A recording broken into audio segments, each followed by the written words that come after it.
There are moments in Sloclap Sifu, euphoric moments I might add, that showcase everything piecing together. Not one hit can land upon your person, every parry flows like water, you're simply moving through space without a care in the world, until you're not. Like the fire that engulfs many of Sifu's boss battles and mysterious passages, chaos spreads into the arena. Each thug is armed and primed to end you with a few devastating hits. With all the martial arts training in the world, is this the run where it all comes tumbling down? Maybe so, but you can always get back up. And you'll get back up hundreds of times in your quest for revenge. Coming from the developers of Absolver, it's fitting that Sifu feels like a spiritual successor of sorts. Trading in the surroundings of a mythic jungle for modern day China, Sifu is a kung fu beat 'em up that takes more notes from Sekiro Shadows Die Twice than it does Street Fighter. The premise is a young Pak-Mai kung fu student master the arts of self-defense after they witnessed the murder of their Sifu in their youth. Despite meeting their demise at the hands of a gang led by main antagonist Yang, the student is revived by a magical talisman that grants life in exchange for rapid aging. Adapting an approach inspired by the roguelike genre, Sifu's gameplay asks players to embark on their journey through singular runs. Trust me, you'll be seeing the same stages over and over because Sifu can be a merciless experience. Each time you die, you'll age up until you're just too old to fight anymore. Aging up increases damage marginally but reduces health too.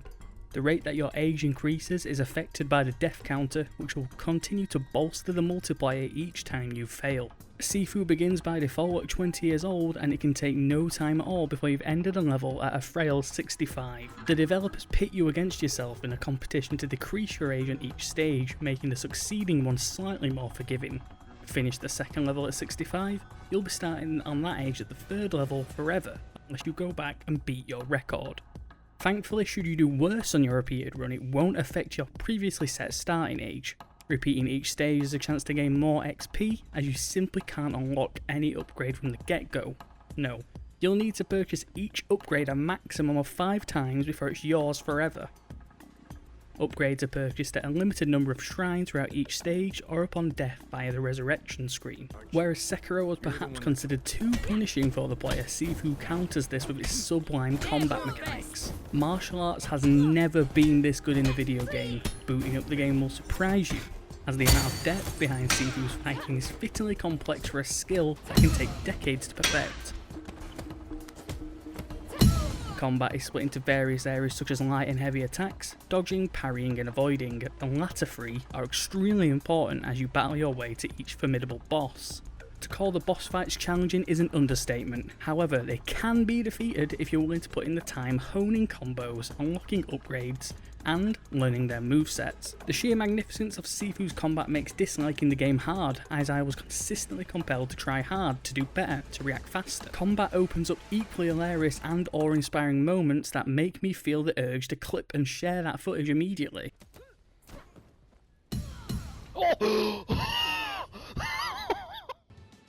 Sifu shows you the path to improving without feeling annoying, because the satisfaction of dispatching multiple foes is second to none. Sifu can make you feel like Sammo Hung within seconds, or an absolute chump that got decked by the leading man in a Yuan Wu Ping movie. This choice is down to how you approach enemies. You can try and fight aggressively, but you're likely to be rewarded with a swift hook to the head and an early demise. Patience and opportunity are friends here. Sifu rewards players who control the crowd, dodge parries and attacks, and manage their combos efficiently. Some stages may present aggravating enemies to deal with at inopportune times, but ultimately it's my skill level that was affecting how these confrontations went. Pummeling enemies from the get-go isn't always the best part of call. It simply isn't just about punching people. There's a method to the madness, but you'll need to persevere through all of Sifu's most infuriating encounters to understand it. It can't be understated just how supremely masterful the fighting can feel. Each chain of attacks is gorgeously animated, with bone-crunching sound design reinforcing just how powerful you can be. Using the DualShock 5 speaker to accentuate specific sound effects at key moments enriches the experience, while the haptic feedback sometimes adds a stylish touch. Sloclap really has adorned your experience in Sifu with their cinematic influences worn proudly on their sleeve. Visuals can take inspiration from the wuxia cinema of Yimao Zhang, while some stages deeply root themselves in very clear references to John Wick and Le Cercle Rouge. There's even an outstanding introductory sequence directly homaging Oldboy. Sifu, at least from a stylistic perspective, is one of gaming's best crossovers with the world of cinema. The plot of Sifu is sadly the weakest element of Sloclap's martial arts bonanza, as it fails to innovate or comment on the tried and tested tropes of a revenge story. It's a shame that the narrative doesn't share the same burst of emotion, as it often feels hollow and generic. The revenge fable has been seen millions of times, but with the game's core emanating from the murder of a self-defense teacher, there aren't any moments to set aside the bloodshed for more thought-provoking interactions. Sometimes there are dialogue trees that seemingly offer a way to resolve conflict without violence, but they all lead down the same bloody and beaten path. It may seem like an odd complaint about a game that revolves around brutal martial arts combat, but this does feel like a missed opportunity to elevate the otherwise two-dimensional material. For every beatdown you take and every run lost to the ether, Sifu always maintains there is a light at the end of the tunnel. Sloclap has crafted an astounding, rewarding experience, one that serves up engrossing combat and intricate visual and music direction to accompany each fist of fury. Even with only 5 levels to beat, this doesn't mean there isn't any nuance or sense of scope to them. Every level is filled with vibrant atmospheres that sell the notion of a kung fu adventure.